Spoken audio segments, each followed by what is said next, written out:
Hello, everybody. Happy Monday. Welcome to my first of 5 lives this week. I'm very happy to have you here. So, I am in my Courageous Warrior group right now, recording this live, but I will probably be sharing this on a couple of other places as well. So if you are joining me live, I will take your questions at the end, but may not actually name everybody as they're coming on. But I do want to say hello. I'd love to know who's here so that I can just know who I'm talking to, who I'm connecting with live as I'm looking at this camera. So please do let me know that you are here. Welcome, everybody. Let's see. Nice to have you here. So I didn't even count how many responses I got to the question about what you might like me to talk about. There were a lot, and I wrote them all down, kind of identifying some different ones that kind of came up from different people, even in different ways, but kind of a similar idea or theme. And there were a lot of different things, a lot of really important things. And one of the big ones that came up, even if not directly, was around boundaries, which is kind of exciting and interesting because it definitely means that there's a lot of work to do around boundaries, lots of different aspects around boundaries. So that is definitely something that I will be talking about this week, and gives me a little bit more motivation even to get that course done. So please, as you're coming on, say hi. Hello, everybody. Very, very happy to have you here on this Monday morning or evening, wherever you are in the world.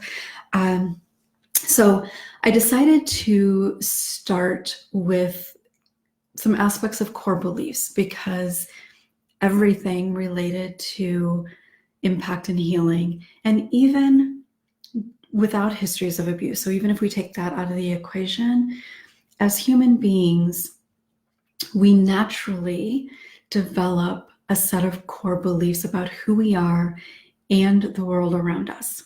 It happens automatically. We don't think about it. Nobody necessarily teaches us, at least not intentionally, about or teaches us something that creates those core beliefs. But we absorb it through experience, through messaging that we get from all different kinds of places. So with abuse, with difficult childhoods in general, our core beliefs are developed by the experiences predominantly that we have, especially any experiences that are difficult, absolutely, that are done in secret and that we hold as secret. Things that aren't really talked about, things that we don't have an opportunity to express, to process, to understand, which you've probably heard me say many times, that part of the reason that we are so deeply affected by abuse is because we hold on to it as a secret, and then over time, the meaning that we've attached to that becomes deeper and deeper and stronger. So I'm starting with core beliefs because everything else, whether we're talking about relationships and boundaries and trust and inner child stuff, like no matter what it is that we talk about, it's all related to our core beliefs.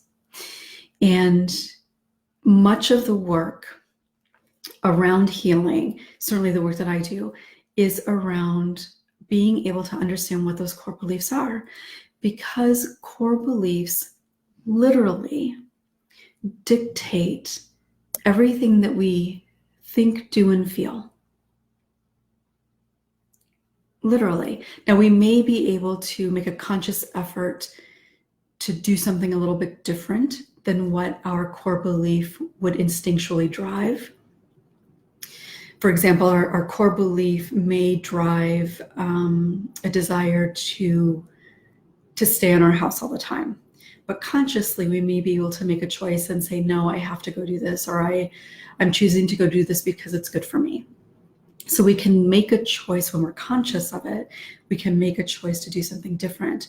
But our core beliefs drive pretty much everything. And that's why they're so impactful. And the reason that they drive everything is because they are unconscious. So there's conscious mind, which is something that we're very aware of.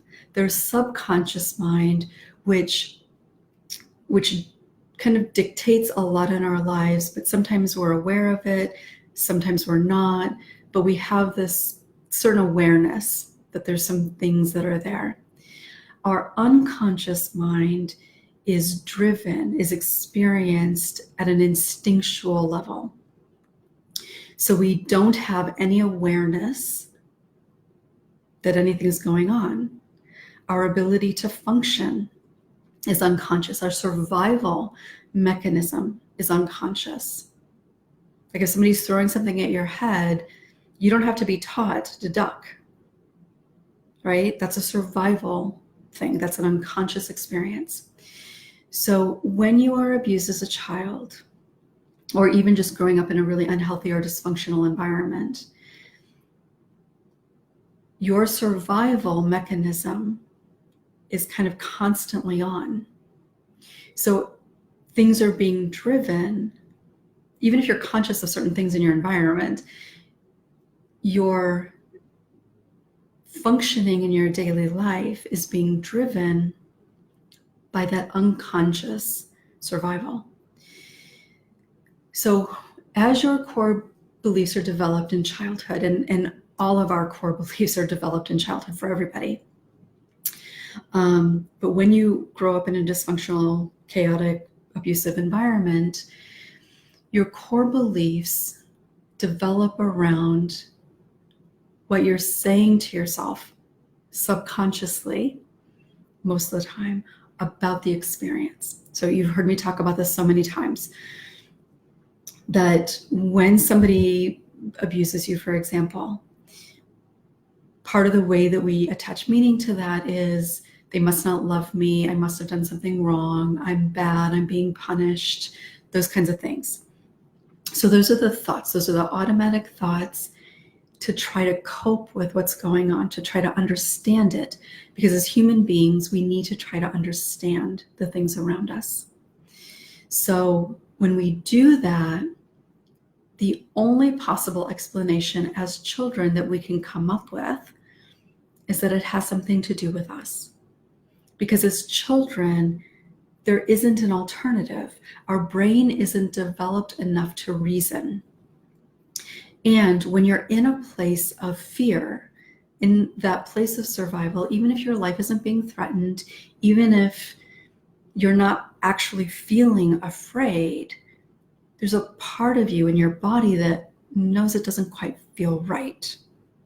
And so that survival kicks in. So when those thoughts go through your mind, when those fears go through your mind, if they are present in your consciousness, we make meaning of them. And the only thing that children can do, generally speaking, is to make it about them.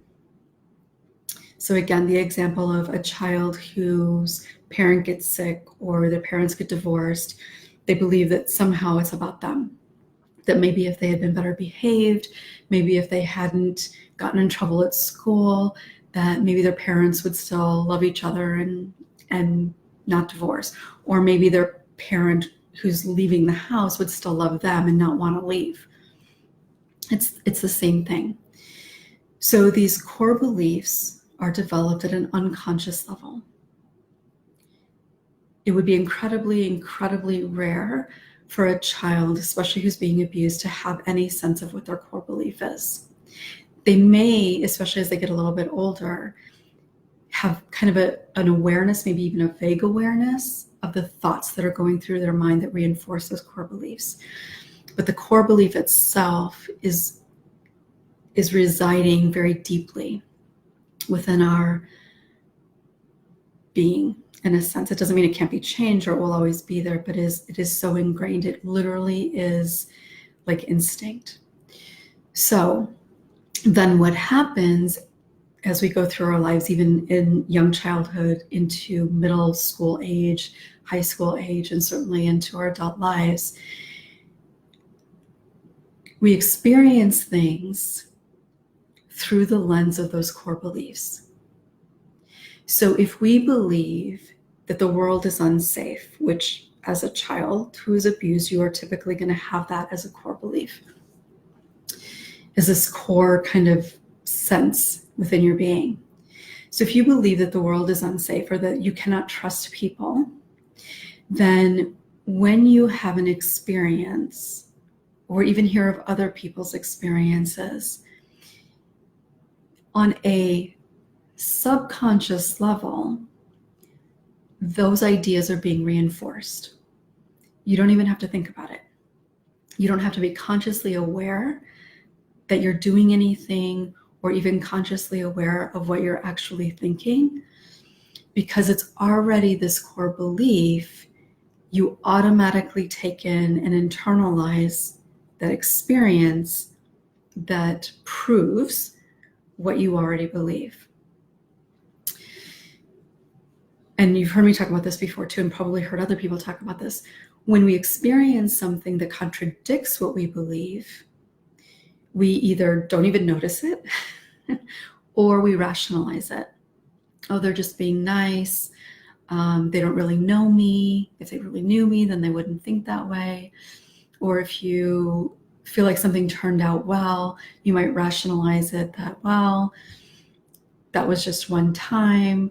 But we find a way to dismiss the things that might prove differently than what we actually believe. And there's a term called cognitive dissonance that kind of is, we do that. I don't get caught up in terms because it doesn't really matter. What matters is that we understand what's happening. So again, that's how your core beliefs are developed and how they're reinforced, because you've heard me give all kinds of examples, but our best friend doesn't call us back and we automatically think that it's because she doesn't like us anymore, because we are too needy, because we're not good enough for her or whatever, or him. So we will make up things in our mind to prove that core belief, even when there is no actual evidence that that is true. We'll make it up. So starting with core beliefs, because it is directly related to everything else about impact and healing. Understanding what they are is important. When I first started doing this work, I was aware of core beliefs and the impact and all of that, the significance of it. And I understood too that as survivors of abuse, that we tend to hold on to kind of a few core beliefs: being unworthy, undeserving, and then there was another one I think that I recognized quite often. But as time went on, because I've been doing this work for a while now, I started recognizing that even like undeserving is really kind of still being unworthy. So I began to really recognize that unworthy is kind of the core. No matter what ideas we might come up with, whatever thoughts, whatever beliefs we have, that at its very core, like right in the very center, it comes down to being unworthy. And then, particularly when I was in private practice over time and working with some clients that didn't have abuse histories, began to really see that just how common that was for people that didn't have abuse histories.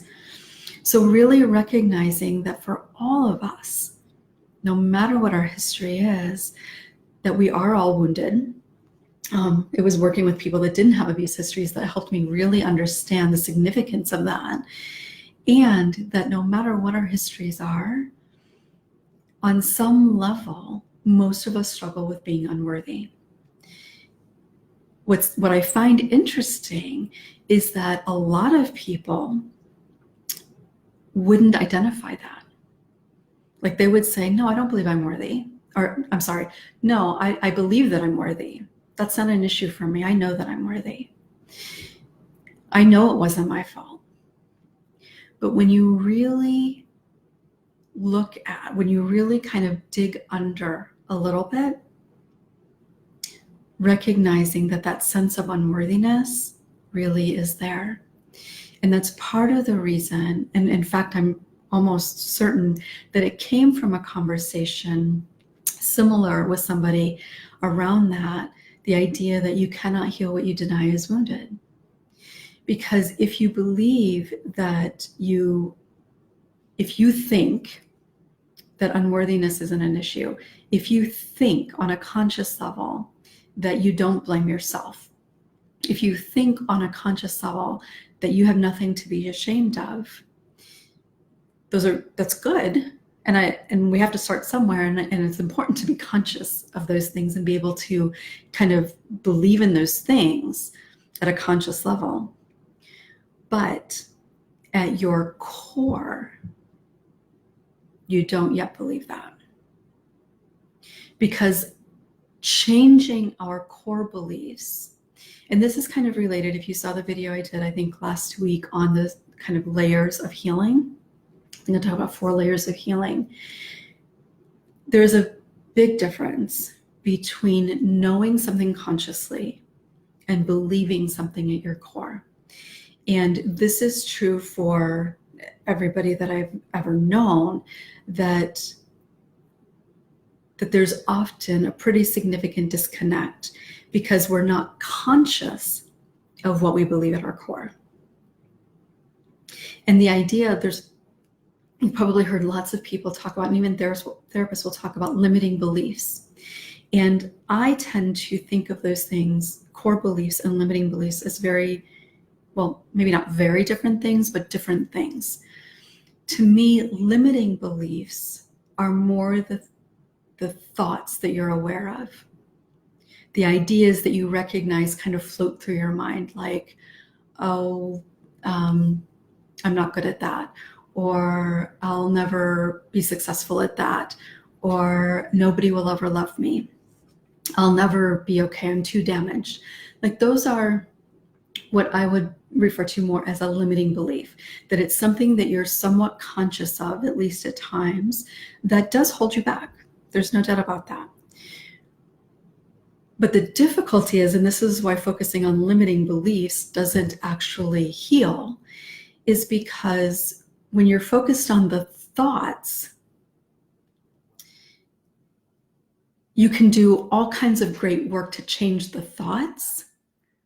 But until you recognize that there's a deeper belief behind those thoughts are just going to come back, or they're going to morph into something that sounds a little different, but ultimately is still based on that core belief. I hope that makes sense. If not, please leave a question and I will get to that at the end. So for example, you might recognize that you have a limiting belief of I'm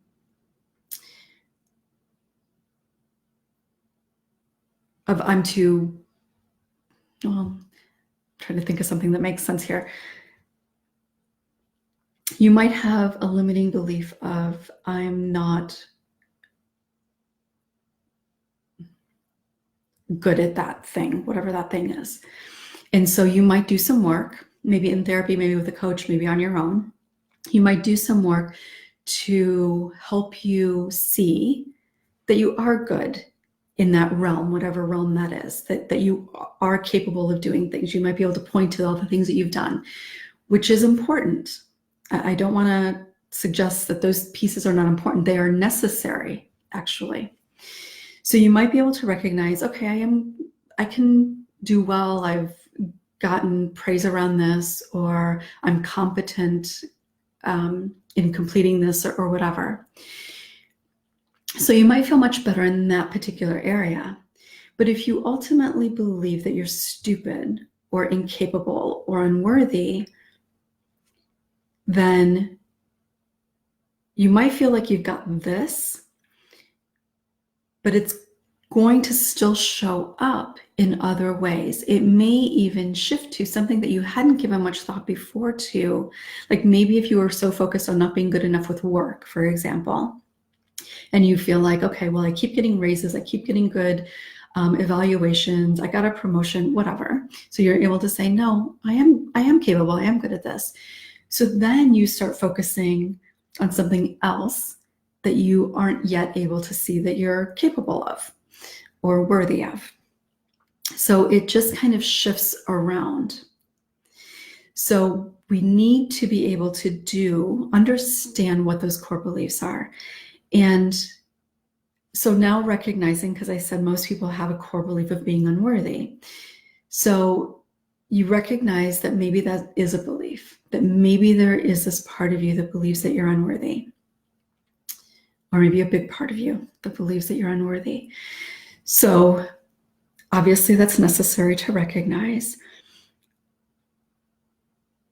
and this is kind of where the real work then comes in, because once we recognize what that belief is, we have to understand what led to that belief. What are the ideas, the experiences that you're holding on to that have created that belief? Because in order to change it, we have to understand how it was created. Otherwise, we're denying the connection. We're denying that energetic tie from the experiences to the belief. So we have to be able to understand where the dots connect in that belief. And for some people, it may feel pretty easy to do that. It may seem a little bit more clear or obvious. But for most people too, there's often a little bit more to it than what seems so obvious. And this is where shame plays a really important role, and why we need to understand what we're holding on to in regards to shame, because shame and unworthiness are directly tied together. So we need to be able to understand those connections. And you've heard me say this before, so I'm not going to go into a lot of detail this time around, but changing a core belief is part consciously knowing and understanding that. You have to have that. But it goes so much deeper than that. It is so much more complicated than that. Because it is very much the same as deprogramming from being brainwashed. Because in a very literal sense, that is what happens. But we're brainwashing ourselves with our unconscious thoughts and experience, the way that we experience it, the things that we say to ourselves about it. Because this belief is so deep, it is present everywhere in our body. So to change that is a complex, lengthy process. And I've used the example of it's like trying to get somebody to change their religious beliefs. Somebody who is incredibly religious, who absolutely believes everything that they've ever been taught or read, to trying to get them to just put that aside and pretend that they don't know it, that they don't believe it, so they can suddenly start to believe in something else. So that is why it is such a lengthy, sometimes frustrating process. Okay, so that's kind of the general idea of core beliefs and why they are so powerful. So I mentioned how core beliefs are reinforced over time throughout our lives. And this is true for everybody. like, I don't care how old you are, if you've never taken the time and done the work to understand what your core beliefs are, you are still going to take things in to reinforce those core beliefs. And it will have an impact on you. Now, the impact may look different for different people, but it's still impacting you. So, some of the ways that you can recognize when a core belief is being reinforced is looking at how you tend to think, what your thoughts are. So, in cognitive behavioral therapy, it would be described as automatic thoughts. I've talked about automatic thinking before, the thoughts that just kind of automatically go through your mind. And very often you're conscious of what those thoughts are. Most of us are not aware of the thoughts that immediately go through our mind when something happens. You have to kind of be paying attention.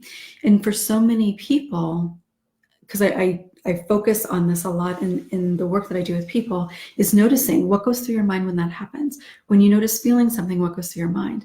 And a lot of people have no idea what goes through their mind. Generally speaking, people will notice how they feel. Maybe they can't identify how they feel, but they'll notice feeling something in their body. They'll notice not feeling very good in some way. So being able to recognize that something has caused you to feel something is a good start. And then with more awareness, so when you can recognize that something's making you feel a certain way or a way at all, then you can take a step back and notice what the thought is. Because we have to be able to recognize what we are saying to ourselves. Because what we are saying to ourselves in any given moment is either reinforcing what we believe or working to create a new pathway to what is true. Because remember, what you believe about yourself is not what is real. It's just what you believe. Who you are, the truth of who you are, exists within you. So this process is not just taking that easy path that has been ingrained. Like if you literally think about a path climbing up that mountain, if 1,000 people have been on the same exact path, it's going to be really, really well worn, and it's going to be the thing that people naturally gravitate to so that they don't have to maneuver around other things in the unknown. People just keep going down the same path that's easy to go down. That's the way that our thoughts and beliefs work as well, because it has been carved out throughout our lives. And the older you are, the more carved out it is, because it's had a lot of time for those thoughts to keep going down that same path. So when we can become aware of what those thoughts are, then we are in a conscious place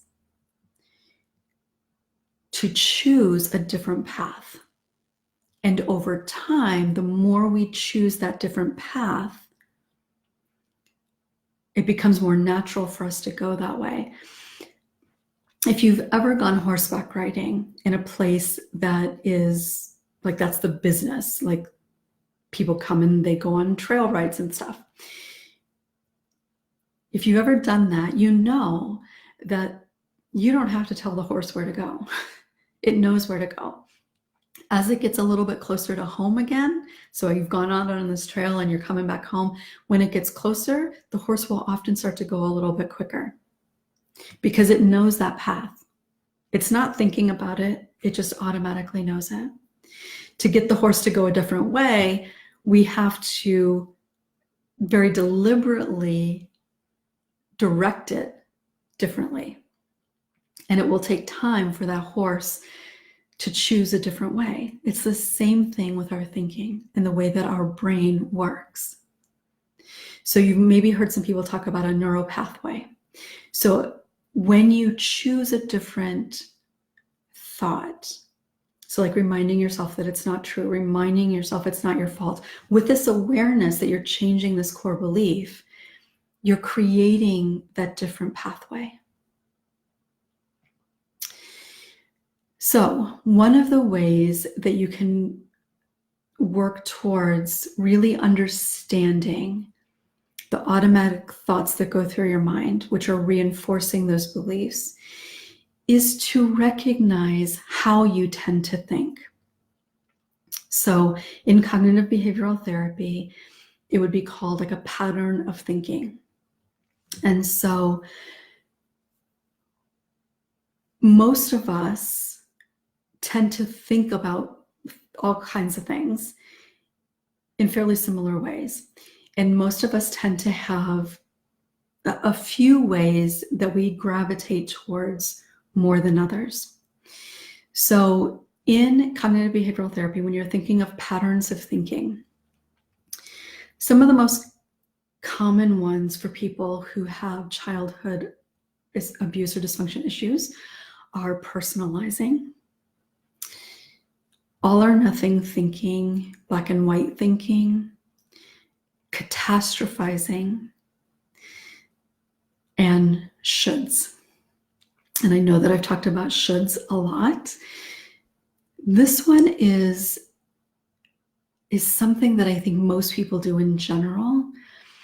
But the thing that's so impactful about should, and so let me tell you a little bit about what should is. So in cognitive behavioral work, they often talk about should in terms of clear ideas of how people should or shouldn't be. And I wouldn't disagree with that necessarily. But what that really looks like for people is a lot of self-judgment. It may be judgment towards other people as well, for sure. But where the big impact is shoulding ourselves. Because anytime that we say should or shouldn't,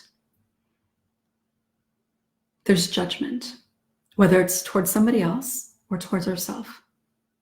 The judgment may be somewhat small, somewhat insignificant, but for most of us, especially if it's self-directed,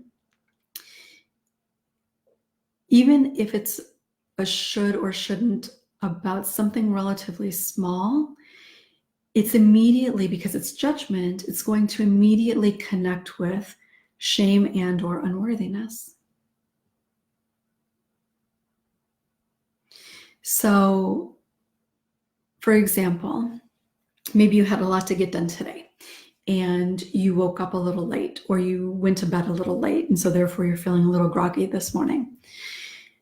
You might say to yourself, oh, I knew I should have gone to bed earlier. So in that moment, that by itself is not particularly significant. It may not even really register as anything significant.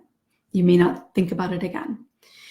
But when your core belief is that you are unworthy or undeserving, if you feel any sense of shame at all that's connected to being unworthy or undeserving, which I'm not sure that there's anybody that's going to be listening to this video who wouldn't have some sense of that, even if it's completely unconscious. When you say to yourself, I knew I should have gone to bed earlier, or why didn't I go to bed earlier? There's an immediate connection to that sense of unworthiness or undeservingness. Immediately, you might even notice feeling badly about yourself. You may not be consciously aware, but you might feel it in your being. It could set off the whole day to feeling down, feeling discouraged throughout your day and not even knowing why. This is the significance of our core beliefs and the things that we tend to think, those automatic thoughts that go through our mind. So when we can recognize what patterns of thinking we tend to fall into, and there's a really good self-help workbook that can help with this. It's called Thoughts and Feelings, and I think there's a little bit more to it, but just look up Thoughts and Feelings and McKay, McKay, C capital Kay. I believe I'll actually see if I can come back in and share like a link to the book. But the book is called Thoughts and Feelings. It's a cognitive behavioral based workbook. But there's a whole section on automatic thoughts, and there's another section on patterns of thinking. I think that's the name of the chapter. But in that chapter, it goes through all the different patterns of thinking and what they might look like. And it's really helpful. It's really helpful to understand this. This is the work that you've maybe heard me say at different times, that if we learn this in grade school, like around starting in 4th or 5th grade, we would live in a very different society, because we would understand ourselves. Well, we would understand ourselves. I was going to say on a completely different level, but we're not taught how to understand ourselves really. So we completely go through our lives unaware of what's going on at such a deep emotional level. So understanding our patterns of thinking is a really helpful tool to understanding what are those automatic thoughts that go through our mind all the time. Personalizing is another one that really anybody I've ever known has done. Maybe not all the time, but certainly in moments we personalize things, right? Somebody doesn't call you back, somebody, a stranger in front of you in a line somewhere looks at you a certain way and you think it means something. Somebody cuts you off in traffic and you think that you're being punished. There are so many ways that we can take things personally. And every time we take something personally, and again, this could be happening on a subconscious level, every time that we take something personally, it's reinforcing the core beliefs. Every time. Whether we're thinking about it or not, whether it even registers in our being on some level, consciously or in our body, even if we're not aware, it's reinforcing those core beliefs. So being able to recognize what our automatic thoughts are when we're engaging in one of those patterns of thinking, because that helps us understand what those automatic thoughts are, and then being able to understand the impact that it has on us. So what happens when you take something personally? What happens when you catastrophize? That's another pattern of thinking. So something like you wake up late today, or you're not feeling your best today. You might think about everything that you're supposed to do today, or everything you wanted to do today, and then catastrophize that because you're not feeling great this morning, that the whole day is going to be ruined and you're not going to get your project at work done and you're going to get fired. Like, maybe not those specific thoughts, but I was a huge catastrophizer. Like almost anything I could find myself catastrophizing about. Absolutely. Personalizing is something that I did too many times to count in a day. I could personalize anything, literally almost anything I could personalize. And should is also one that I was pretty mastered at. And yes, even when we do it to somebody else, there is judgment there. Now, that doesn't make you a bad person, but there's a level of judgment in that. Unless, now I will say that if you are using it very intentionally, there may be some caveats to that. But most of us use it completely unintentionally and subconsciously. So another one that a lot of people really struggle with is all or nothing thinking. It's also called black and white thinking or polarized thinking, that it's either or, that there's no kind of gray area. Either you're worthy or you're not. Either it's failure or success, whatever that might mean to you. Either good or bad. Either healed or damaged. Like, it's very black and white, very polarized on this end or that end, not being able to see where there may be some middle ground, which is where life happens.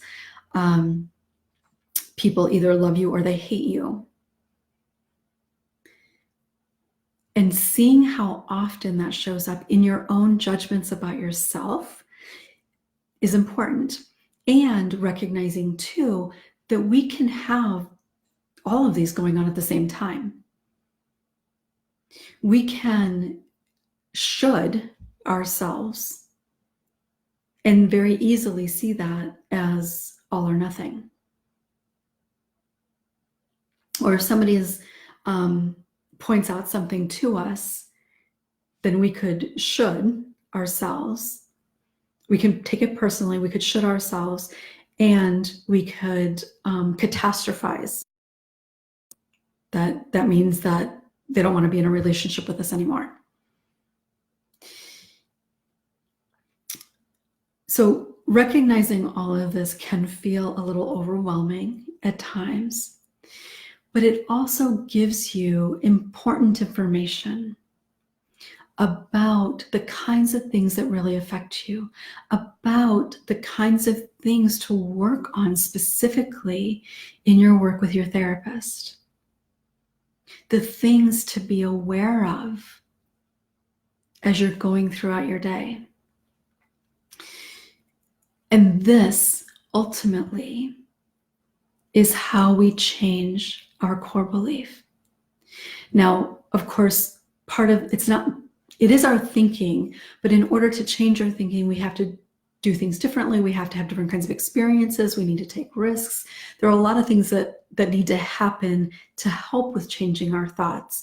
But ultimately, it is about changing our thoughts, because each time we're able to recognize and then shift a thought, we're creating that new pathway. One of the pieces of being able to change a thought is, so when you're focused like on limiting beliefs and a lot of the stuff that is out there now in terms of self-help, part of changing a belief, a limiting belief, would be like an affirmation. So if you believe that, if a limiting belief is, I'm not good at that thing, so then what you might do is look at your evaluations, your work evaluations, or look at praise that you've gotten around that or whatever. So that's one of the conscious things that you can do. But you need to be able to find a way to believe that it could be possible. So when you're just saying to yourself, I am capable, I'm strong, I'm worthy, there's a disconnect, because at your core, you don't believe it at all. And sometimes saying those affirmations like that can actually make you feel worse, because when you say it, if at your core you don't believe it, then that mechanism is going to kick in and tell you, who are you kidding? Who do you think you are? Because it's actually trying to protect you, which doesn't make any common sense whatsoever, but it's about survival. And allowing yourself to accept that maybe you are worthy feels incredibly vulnerable. So be way beyond just affirmations or acknowledging, well, yeah, I did get that raise, so therefore I must be capable. You have to be able to continuously, over a period of time, with lots of different experiences, hold on to situations that help you believe differently. So some other patterns of thinking, mind reading, something that I think all of us do as well, and mind reading and personalizing are very similar in many ways. Mind reading can also be making an assumption about what somebody might think. And we do that all the time, right? It keeps us from doing and sharing so much in our lives. It keeps us from taking risks because we assume that somebody's going to think something. which is part of the reason why being vulnerable and taking risks is necessary for healing. Because if we believe that somebody's going to think something, it will keep us from doing it. So we never get an experience that can show us something different. Like if we think that somebody's going to think that we're weak because we're struggling, then we're not going to share that we're struggling. And then it's reinforced within our being, not just in our thought process, but experienced. It's reinforced that the safe thing to do is not to share. Because we've accepted that fear as the consequence to sharing, which it is not, but our system doesn't know that. So in order to change that, and I think I just did a video about this not too long ago, but in order to change that, we have to allow and create experiences that can show us something different, so that at a physiological level and a heart level, we know that we can do that it's okay to take risks, that it's okay to be seen. And maybe even as we go on, that it's more than okay, that it actually feels good. So,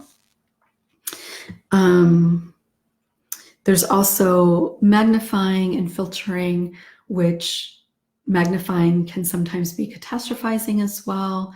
It's making something somewhat small much bigger than it really is, like making a little mistake and then seeing it as career ending. But that's also catastrophizing, right? So a lot of these are very similar and they can be present all at the same time. Another one is filtering, which is that cognitive dissonance that I was talking about, that we will only take in or pay attention to the things that we already believe, and anything else we let go, or we're not even aware that it's there. So it is helpful, I think, to be able to recognize, because we can often see that we're taking something personally or judging ourselves. That's often a lot easier to do than noticing what the actual thought is behind it. So even just recognizing where you might fall in terms of how you tend to think, like what tend to be the predominant ways that you tend to experience your daily life, really. What are the ways that you tend to think? If you can recognize that, it can go a really long way in helping you understand what your automatic thoughts are, which helps you understand what your core beliefs are. And it also helps you recognize, how do you react? What are triggers potentially? When I feel like somebody is judging me, if I'm taking something personally, then this is how it tends to show up. And for some people, that might be pulling back, isolating, shutting down, feeling depressed, feeling discouraged. For other people, it may be being reactionary in terms of defending themselves or lashing out at that person. For some people, it might lead them to engaging in some sort of self-harming or self-sabotaging behavior. We tend to do one of those things. Either we withdraw and turn inward, which is maybe better for the people around us, but it's certainly not better for us. Or we tend to do the other thing. But both of them are just different reactions to the same experience. If we tend to polarize or all or nothing thinking, for example, if it's either success or failure, this was one of my big things, is if we tend to think that something that we're going to do or want to do, we're either going to fail or we're going to be successful. For most of us, we doubt our ability to be successful at a lot of things. So instead, we assume that we're going to fail, so we don't try. We fear that we'll fail, so we don't put ourselves out there. And that could look a lot of different ways. It could be trying something new. It could be sharing something with somebody. It could be telling somebody that you love them. But if we tend to think in all or nothing thinking, then we don't leave room for something in the middle. if we tend to believe that we're unworthy or undeserving, then we're much less likely to think that it will end in success. So I think that that's where I will end the part where I'm just sharing information. So now I will take some time and go through some of the comments and questions. So if you are watching this on replay, thank you for being here and staying with me. And if you're watching this on replay, let me know that you're watching this on replay. And if you've got a question about this topic today, please feel free to share it, and I will try to come back in and respond. So hashtag replay, and maybe even tag me so that I know that there are some new comments. Whether you're watching this in the group, on Facebook, or potentially even on YouTube, if you've got a question about this topic, please leave it in the comments. So, hello everybody. Thank you for being here. So if you've got questions now, also please feel free to share them.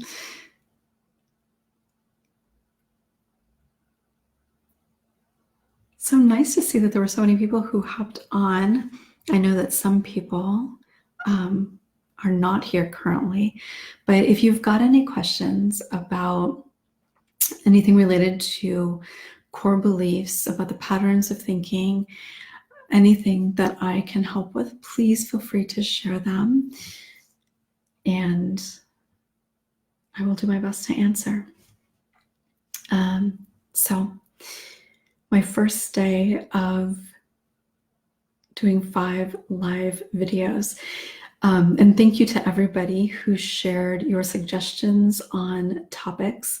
As I said at the beginning, there were some overlapping themes for sure, which is kind of the really interesting and somewhat complicated thing about abuse. You know, you've heard me say this too, that part of the reason that healing from abuse is so complex is because everything is interconnected, which makes it difficult in many ways, but at the same time, it's also kind of an interesting way to think about how when we work on one piece, it can naturally begin to heal or change some of those other pieces as well, because it is so interconnected. And why you've probably heard me say that it's not that we have to specifically identify absolutely everything that we think, or all the ideas that we hold on to, or even all the pieces of shame necessarily, because as we begin to heal different pieces, other things naturally begin to heal too. So even when it feels like you might be focusing on one particular thing, it naturally is working on healing and letting go some of the ideas around some of those other things as well. So I'm still kind of trying to looking at how to continue to progress through this week. There are a couple of things that have come up just in terms of what I'm seeing and thinking about for myself in terms of things that I might like to talk about as well. So I don't have a specific agenda for how this week is going to look in terms of the topics, but I'm looking forward to coming in and connecting with you every day this week. So I will, so for example, tomorrow I may do a live on the Courageous Journeys page instead of in the group, but I certainly hope that you join me there as well. Excuse me. And again, with whatever topic we're talking about on a given day, there are things about it that are directly related to any other topic that I could potentially talk about. And as we're talking about an aspect here as you're listening to this. You might notice that it brings up something that feels completely unrelated to core beliefs, even though obviously core beliefs is related to everything.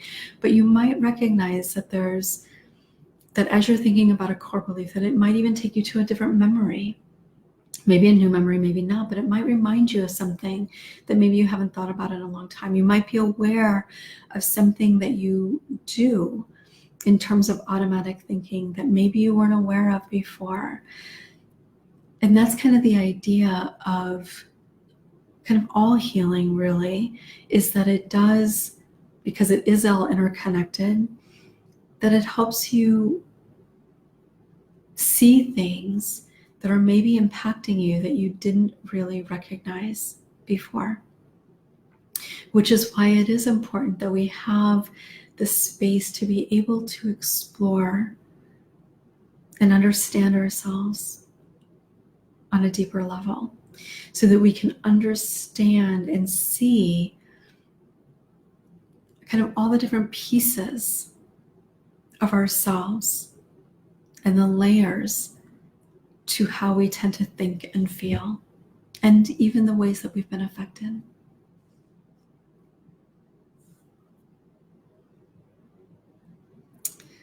Great. I'm so happy that it helped, that you were able to really connect with it. It is, that the idea of feeling like I've talked about things before, and I know that I've talked about core beliefs many times before, but I don't know that I've necessarily kind of laid it out specifically in this way, and including the patterns of thinking with it. And I don't know that I've really even done a video specifically talking about patterns of thinking. And really, I could probably do like a whole series of videos just talking about each of those different pieces of patterns of thinking. And it really is, the patterns of thinking themselves can be such a helpful, significant tool in understanding ourselves better, and just how much we are impacted by our thoughts, and the importance of being able to recognize our thoughts. You hear people often say that that if we change our thought, we change how we feel, or if we change our thought, that we can heal, or whatever. And I mean, in a very simple term, I wouldn't disagree with that. I think that that's true. However, obviously, it's not simple at all.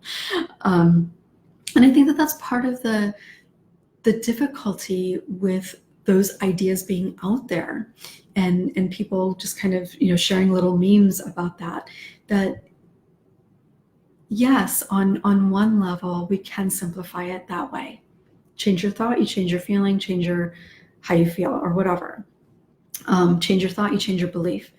Well, yeah, yes, I suppose that is true, but we can't just change our thought. To change our actual thoughts on a regular basis, we have to change our belief. We have to consciously work at changing our belief. And when we do that, when we're able to change our belief, our automatic thoughts are completely different. And that's why, when I've talked about our core beliefs developing as children, if you grow up in a relatively healthy home, because no home is perfect and there's always going to be something that impacts you, but if you grow up in a relatively healthy and safe home, your core belief is going to be that you're safe. It's going to be that you're accepted, and ultimately that you're worthy, because you're safe and you're accepted. So you will develop a belief that you are worthy. Now, that doesn't mean that there aren't going to be times when you struggle with self-doubt or whatever, because life happens. And peer relationships in our childhood are so important to our sense of self. So, but if you grow up in a relatively healthy home, and from a very early age develop that sense of safety. If something happens in your peer relationship in kindergarten or third grade, if you believe that you're worthy, then your automatic thought about it isn't going to be solely around how unworthy you are. You might immediately feel bad or judged or whatever, but you're also going to have this foundation of a core belief that somebody saying something mean to you isn't because you're a bad person. You might doubt yourself, but hopefully you might talk to your parent about it or another friend about it or something and be able to see the truth. If you believe that you're unworthy and that happens, you're not going to tell anybody because you're going to feel that shame is going to be triggered. And if you tell somebody, then it's going to be reinforced because they'll see how bad you are. So we just hold on to it as proof that we're unworthy. So as you work on changing that core belief, your automatic thoughts change. And that's what healing is about. So instead of, a friend not calling you back and automatically believing that, taking it personally or mind reading and reinforcing the core belief of not being worthy or deserving, as your core belief changes, the friend doesn't call you back. You instead say, I hope everything's okay with them, or, well, they must be busy. I'm sure they'll call back later, or whatever. But it's not going to feel the way that it does when your core belief is that you're not worthy. Or when you fear that if they really knew you, they wouldn't want to be your friend. Which again is why it's important to take those risks and allow ourselves to be seen without the mask. Because if we never allow ourselves to be seen without the mask, we can never actually begin to believe that people will accept us as who we truly are behind the mask, and not in spite of who we are behind the mask, but because of who we are behind the mask. And think about that for a moment, because that really is incredibly profound. It really is. And part of the way that we tend to think about it is, well, yeah, they like me, but they don't really know me. Or they like me because I do a lot for them.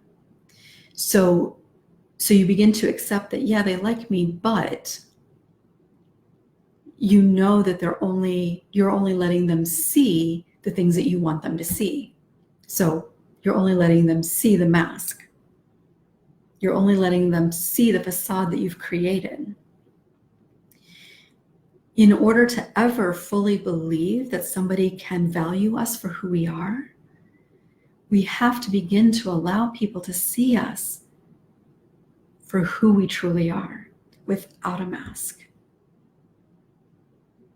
Because otherwise we will always say, especially in moments of vulnerability or self-doubt, we will always have the ability to say, yeah, but if they really knew me, yeah, but if they really saw how much I struggled, yeah, but if they knew all these things that happened to me, they'd think differently.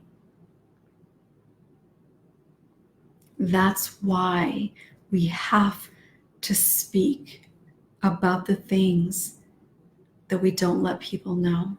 We have to share the things that we feel ashamed of.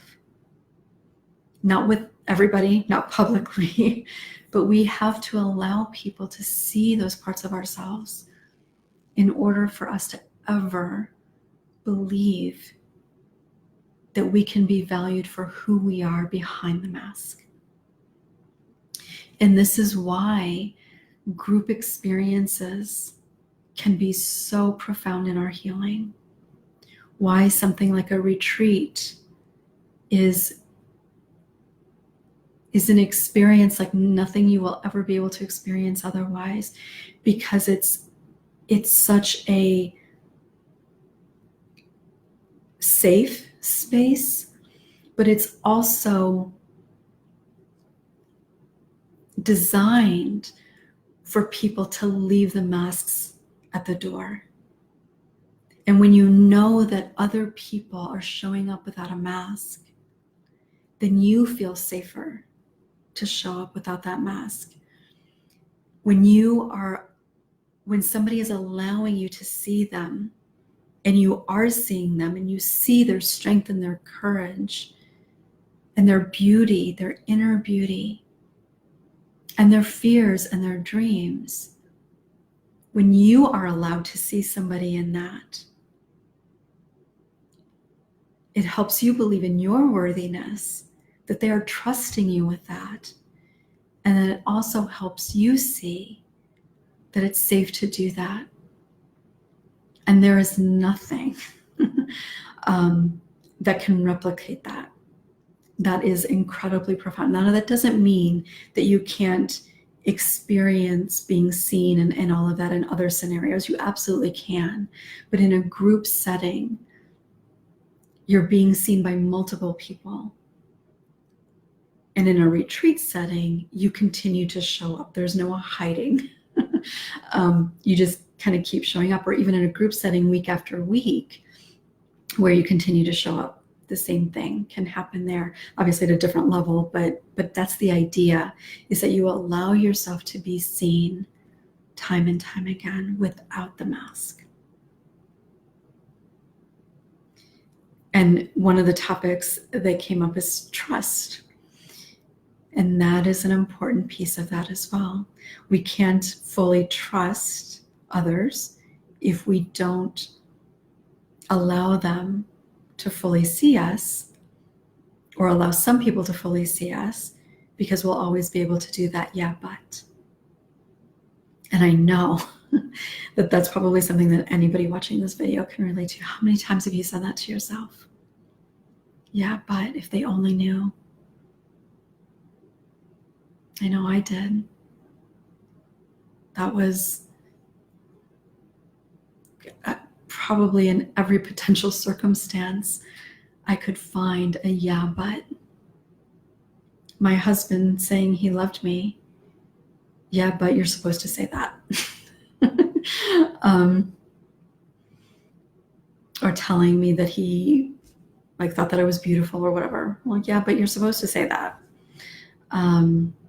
Or, and this is maybe a little more personal, but yeah, but you're only saying that because you want to have sex.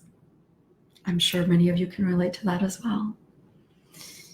There's so many ways. And again, this could be happening subconsciously. We may not even be aware of it.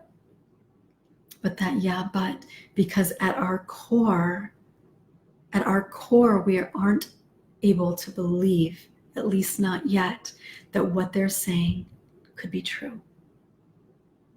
So,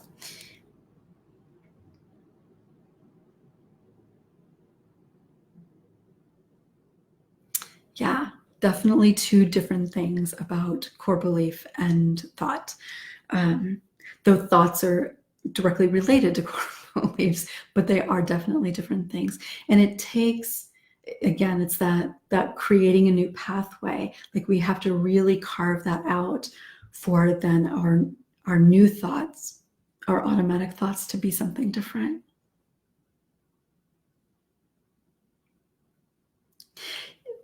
Thank you for that suggestion, and I have thought about that. I actually had thought about trying to pull one this morning, but I was trying to just meditate before I came in and did this, just to make sure that I was connecting with all the things that I wanted to be able to share today. But I take your suggestion, and I appreciate and like the suggestion.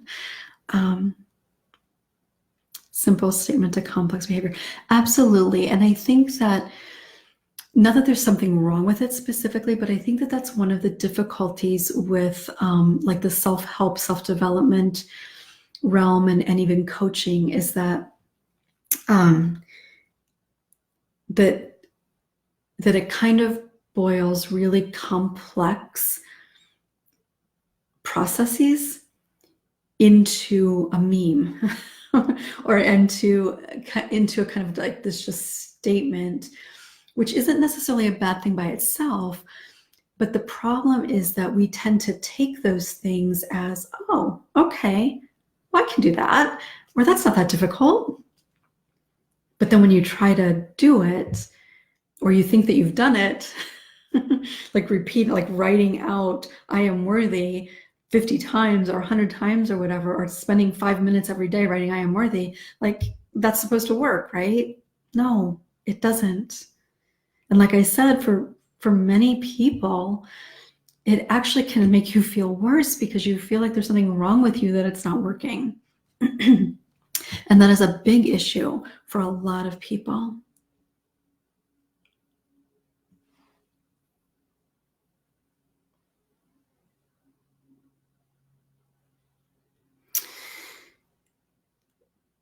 Being in foster care,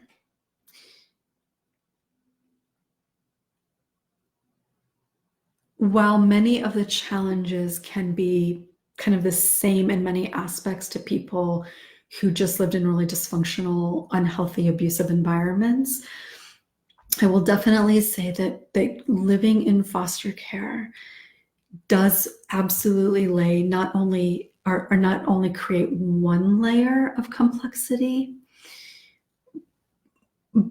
but can be interwoven, can create a couple of different layers of complexity, and then how it interweaves with everything else can complicate that as well. So in working on healing, it's important to understand those specific layers that are related to that. And I think while some differences would be relevant, even growing, like being adopted at birth, there can be layers of abandonment that are there. Even if you grew up in a very, very loving and healthy home as an adopted child, there can still be some other pieces there. And obviously there's a difference between living in foster care, especially more than one foster family, which is the case, unfortunately, for most foster children. There's obviously differences there, but there's some similarities that can be there as well. And it's important to understand all the different pieces that have reinforced those core beliefs. And certainly growing up in foster care, being abandoned, there are different pieces that are going to, so there are going to be certain ideas that reinforce those beliefs. And it is important to recognize what those are. So yeah, a lot of complexity with those types of situations. So please, I hope that you have the support, the understanding, somebody who really understands what that means, to help you in your healing, because it is an incredibly, incredibly profound experience in terms of impact on sense of self and core beliefs. And thank you for sharing that.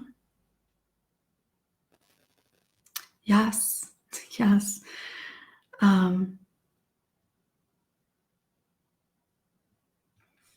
Yeah, and it's one of the things that as I was doing my own healing and certainly working with people over the years, I found it so fascinating in many ways, just how similar we all are in terms of impact and what it takes to heal. Even when our experiences might be fairly significantly different, that ultimately we are impacted in so many of the same ways, which I do find incredibly fascinating, because it doesn't, in some ways, it's not common sense. Well, in no way is it really common sense. But even when you kind of sit and think about it, it almost doesn't make sense either. So being able to really recognize that reality, I think, is so important for professionals, because I think most professionals don't really have that understanding. And certainly as humans, as survivors, we definitely don't have that understanding. And being able to recognize that can be so liberating in many ways.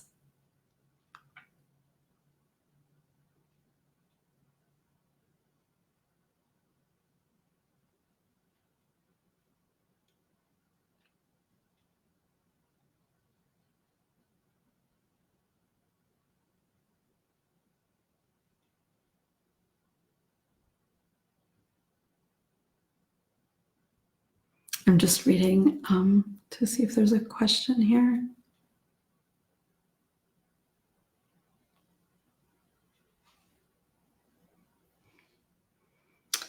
Comment about wearing the mask and taking it off. And one of the things about awareness is that much of the time we have no idea that we're wearing a mask, because the mask is a way of coping. It's the way that we deny how we're feeling or what we're struggling with.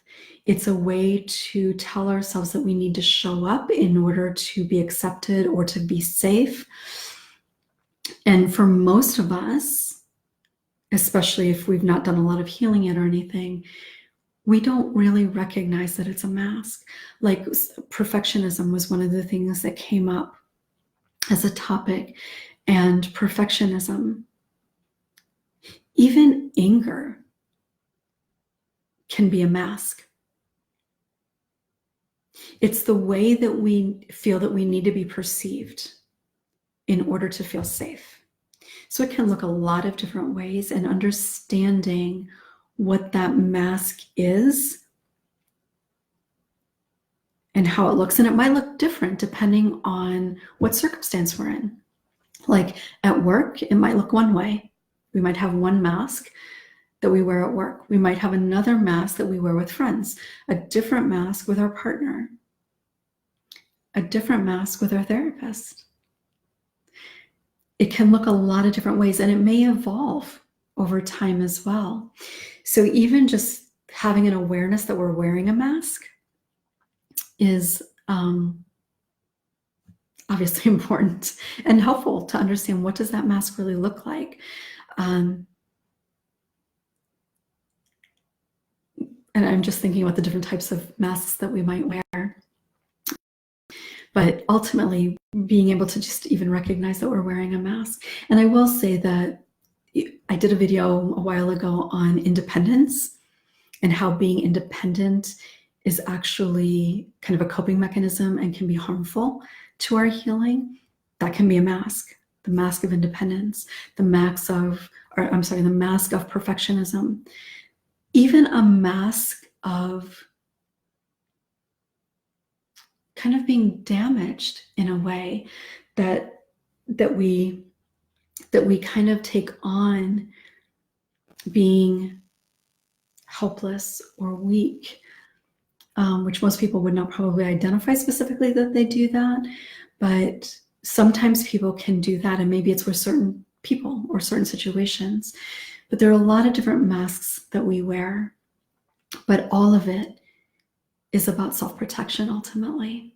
So we have to be able to be aware that we're wearing a mask, and then why we're wearing a mask, which can actually help in terms of recognizing our core beliefs. And fears can also be really helpful with recognizing fears. So thank you all for joining me for this first live of the week on core beliefs. And again, if you're watching this on replay, feel free to share your questions related to core beliefs in the comments, #replay, and tag me if possible so that I know that you've shared something here. So I will look forward to sharing with you tomorrow, and I will let you know when I will be doing the live tomorrow, either later today or tomorrow morning. I need to look at my schedule and see when I have some time. And I want to try to stagger these a little bit too. So people that weren't able to join at this time might be able to join at a different time. So it will be in different times for people to be able to join. So thank you for joining me, and I will look forward to seeing you tomorrow. Have a great rest of your day.